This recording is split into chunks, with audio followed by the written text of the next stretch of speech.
بخسارة غير متوقعة أمام صليبيخات، وبالتالي صافرة البداية لحكم المباراة يوسف شطب في بعد الرجوع. كرة ملعوبة، واو لا كراتهم.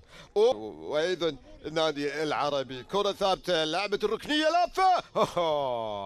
هذه كرات، هذه الله، أولى كراتهم، هذه لعباتهم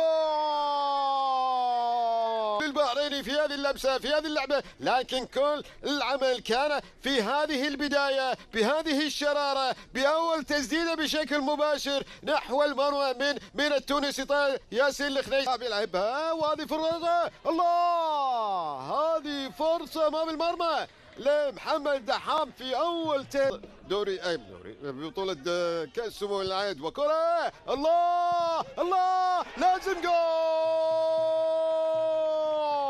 ليش لازم جول؟ لديه الإيقاع، هو لديه أيضا التمريرة، هو لديه أيضا المهارة. شوف شوف شوف شوف شوف شوف شوف شوف تكون متاحة. عموري جول. عموري يسجل الثالث ليه.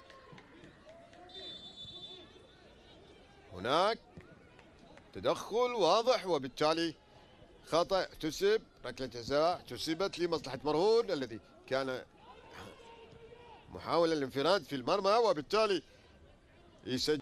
كرة تصل إلى محمد دحام وبيحاول يبحث عن ثنائية، لكن في هذه الأثناء يوسف شطب ينهي أحداث شوط المباراة الثاني بفوز مريح بالنسبة لحامل اللقب في الموسم الماضي هو نادي الكويت بثلاثية في مرمى نادي خيطان ليمر